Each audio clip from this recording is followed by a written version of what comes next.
Harsha Sai case అనే కాకుండా recent గా ట్రెండ్ నడుస్తున్న జానీ మాస్టర్ కేసు కి కూడా సో దాని పరంగా ఏమంటారు? లైక్ అది ఓన్లీ పొలిటికల్ గా ఇన్వాల్వ్ అయి ఉందా, లేకపోతే ఈయన తప్పు ఉందా నిజంగా? ప్రతి ఒక్క కేసు కూడా 3 కోణాలు ఉంటాయమ్మా.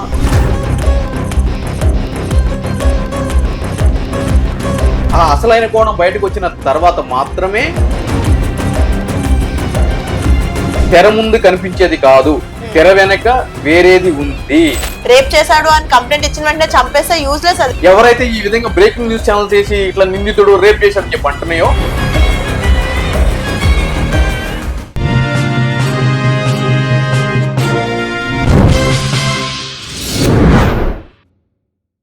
హర్ష సాయి కేసు అనే కాకుండా రీసెంట్ గా ట్రెండ్ నడుస్తున్న జానీ మాస్టర్ కేసు కి కూడా సో దాని పరంగా ఏమంటారు? లైక్ అది ఓన్లీ పొలిటికల్ గా ఇన్వాల్వ్ అయి ఉందా, లేకపోతే ఈయన తప్పు ఉందా నిజంగా?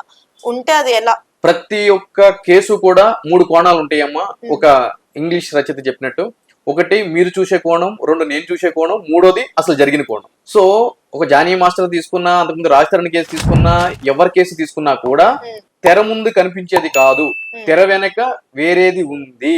సో ఆ అసలైన కోణం బయటకు వచ్చిన తర్వాత మాత్రమే అది నిజమా కాదా అనేది తెలుస్తుంది. కానీ ఈ లోపు వీళ్ళకి అవ్వాల్సిన ఈ నేమ్ బర్దాష్ అయితే పోతుంది కదా, మొత్తం ఎగ్జాక్ట్ బద్దం అయిపోతున్నారు కదా అని చెప్పి అంటారు. అయితే దీనికి సంబంధించి కూడా ఈ రోజు ఒక కేసు రిజిస్టర్ అయినప్పుడు బాధిత మహిళ పేరు బయట పెట్టకూడదు అని చెప్పి క్లియర్ గా చట్టం ఉంది. పెడితే వాళ్ళ మీద కేసులు చేయమని చెప్పి. So that is the reason. Disha incident జరిగినప్పుడు కానీ, Calcutta junior doctor rape incident జరిగినప్పుడు కానీ, ఆ కలకత్తాకు సంబంధించి అయితే కనుక ఇప్పుడు వరకు 40 మంది మీద కేసు బుక్ అయింది, 40 ఎఫ్ఐఆర్లు. ఎందుకంటే కనుక బాధిత మహిళ పేరు బయట పెట్టినట్టు ఫోటోలు బయట పెట్టినారు. అలానే నిందితుడిగా పిలువబడుతున్న వ్యక్తికి కూడా రైట్స్ ఉన్నాయి. వాటిని హైకోర్టుకి వెళ్తే గాగ్ ఆర్డర్ అంటారు, కింది కోర్టు నుంచి కూడా రెస్ట్రైన్ ఆర్డర్లు తీసుకోవచ్చు. అంటే మీడియా ఛానల్స్ ఎవరైతే కనుక సోషల్ మీడియాలో గూగుల్ కానీ, ఫేస్బుక్ కానీ, ఇన్స్టా కానీ, మిగిలిన ప్రాథమిక ఛానల్ కానీ, మిగిలిన యూట్యూబ్ ఛానల్స్ కానీ, ఎవరైతే ఈ విధంగా బ్రేకింగ్ న్యూస్ ఛానల్ చేసి ఇట్లా నిందితుడు రేప్ చేశాడని చెప్పి అంటున్నాయో, అట్లా నా యొక్క కేసు గురించి వీళ్ళు ప్రచురించకుండా, మాట్లాడకుండా వీళ్ళని ఆపే విధంగా ఉత్తర్వులు ఇవ్వండి అని చెప్పి సంబంధించిన నిందితుల కోర్టుకు వెళ్తే ముమ్మాటికి కోర్టు ఆ విధంగా ఆర్డర్స్ పాస్ చేస్తాయి. ఈ రోజు ఆంధ్రప్రదేశ్ కి సంబంధించిన ఒక అసిస్టెంట్ ఎండోమెంట్ కమిషనర్ ఒక వివాదం రాజకీయ నాయకులతో, అంటే ఆ పిల్లలు ఎవరికి పుట్టారో తెలియదు అని చెప్పి పెద్ద దుమారం లేపినప్పుడు ఆమె ఆ విధంగానే పోయి ఆర్డర్ తెచ్చుకుంది కదా. ఇప్పుడు ఆ కేసు గురించి అందు గురించే కదా మీరందరూ ఎవరు డిస్కషన్ పెట్టట్లేదు. ఆ విధంగా తెచ్చుకోవచ్చు.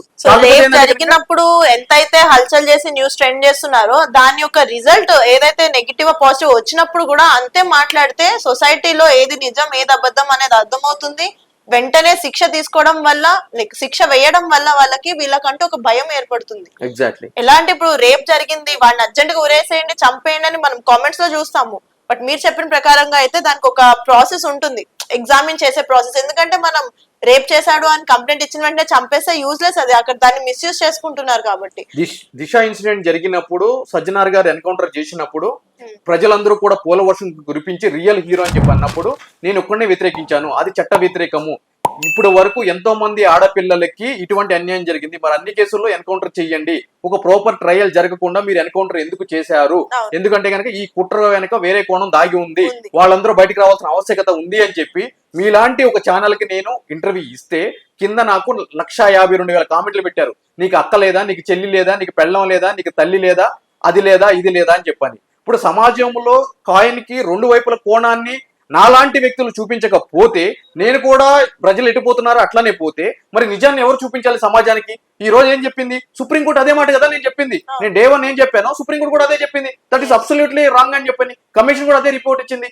సంబంధించిన అధికారుల మీద ఎఫ్ఐఆర్ చేయమని చెప్పొచ్చింది. మరి ఇదే ప్రజలు పోయి సుప్రీంకోర్టు గోడ పగలగొడతారా? పోయి సుప్రీంకోర్టు జడ్జిలు నిడతారా? మరి అదే సజ్జనార్ గారు ఆ ఇన్సిడెంట్ వల్లనే ఈ రోజు ఆర్టీసీ ఎండీ కింద రాబడ్డారు. మరి ఇదే ప్రజలు వెళ్ళి సెక్రటేరియట్ ముందు ధర్నా చేసేది ఉండే, అటువంటి హానెస్ట్ ఆఫీసర్ తీసుకొచ్చి మీరు ఇక్కడ ఎందుకు పెట్టారు అని చెప్పని ఆయన తీసుకురండి, ఆయన బ్యాక్ పొజిషన్స్ కి మళ్ళీ రివర్ట్ బ్యాక్ చేయండి అని చెప్పి ధర్నా చేసి. సో జనాలు ఎమోషనల్ లెస్ గా ఉంటారండి, ఎమోషనల్ లెస్ గా ఉంటారు. అంటే ఒక ఇన్సిడెంట్ జరిగింది, మీరే చూపిస్తే అదే, నేనే చూపిస్తే అదే. ఎమోషన్ కి కనెక్ట్ అయ్యి సెన్స్లెస్ ఉంటున్నారు. బేసిక్ గా చెప్పాలి అంటే ఎమోషన్ లెస్ కాదు, లైక్ జనాలని కాదు, ఎమోషన్ కి కనెక్ట్ అయి ఉన్న వాళ్ళు ఎవరన్నా సరే అక్కడ మనం సెన్స్ ని కోల్పోతాం. మనమన్నా ప్రజలన్నా అది ప్రాపర్ లేదు అవేర్నెస్ అని అన్నప్పుడు తప్పకుండా మనం తప్పు చేసిన వాళ్ళనే సపోర్ట్ చేయాల్సి వస్తుంది. Exactly, rightly pointed out. అంటే మేకలు గుంపు వెళ్తున్నాయి కాబట్టి ఇంకొక మేక ఆ గుంపులోనే వెళ్ళాలి. ఇది సెటిల్ ప్రిన్సిపల్ ఆఫ్ లా. అసలు అటు ఎందుకు వెళ్ళాలి? అటు దారి ఉందా లేదా అని ఆలోచించేటువంటి పరిస్థితి లేదు. ఇప్పుడు ఎంటర్టైన్మెంట్ ఎవరైతే మాట్లాడుతున్నారో గట్టిగా వాయిస్ ఇస్తున్నారో కామెంట్స్ లో కానీ ఎలా వాళ్ళ ఓన్ సెల్ఫ్ వీడియోస్ పెట్టడం కానీ వీళ్ళందరూ సపోర్ట్ చేసిన వాళ్ళది నిందితులుగా వాళ్ళు వచ్చినప్పుడు ఎవ్వరు మాట్లాడరు, మళ్ళీ మాట్లాడరు. ఎందుకంటే వాళ్ళకి మరో టాపిక్ కావాలి, టాపిక్ కావాలి, మళ్ళీ ఎవడంటే దొరుకుతాడు బక్క అని చెప్పి ట్రెండింగ్ కావాలి. ఎక్కడికి వాళ్ళు స్వార్థమే చూసుకుంటున్నారు కానీ ఇది మన సమాజం, మన సమాజాన్ని మనం బాగు చేసుకోవాలి అనే బాధ్యత మాత్రం ఎవరిలోనే ఉండట్లేదు. No chance at all.